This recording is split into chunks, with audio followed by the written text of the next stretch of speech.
Hi, my name is Ashley Contreras, and my presentation will be on adolescence in diverse cultures.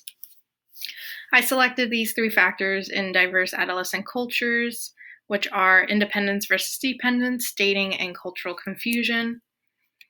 I would like to begin with independence versus dependence because in some cultures, some adolescents are given to be more independent than others, that are more dependent on their family members.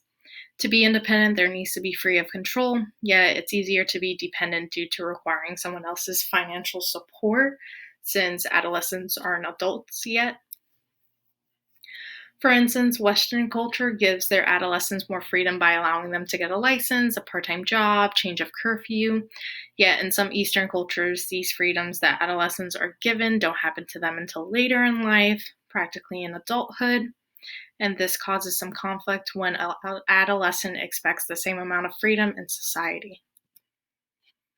Teens in the United States are sometimes allowed to date under parental guidance and supervision, yet in some other cultures, there are arranged marriages.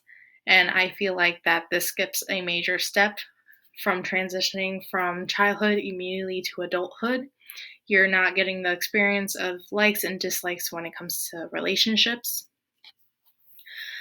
According again, dating parallels marriage in several ways, both relationships between individuals of equal status, and it is a monkey see, monkey do situation when it comes to an adolescent observing their parents' actions and wanting to model the same relations for their boyfriend or girlfriend.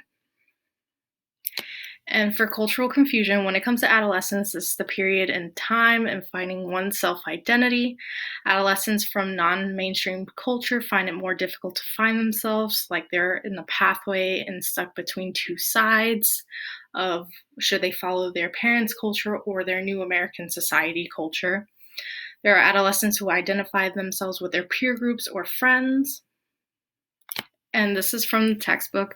According to Hine, pronounced cultural differences in the experiences of adolescents seem to demonstrate tendencies for them to act in rebellious ways, familiar to Western culture, because they believe it's unfair. They want the same independence that Western culture is getting, such as the freedom of getting a license, independence, a part time job, and wanting to discover themselves in their own way than following traditional ways.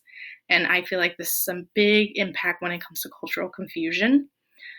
And these are the references for my presentation. And thank you so much for listening along. I hope everyone stays safe.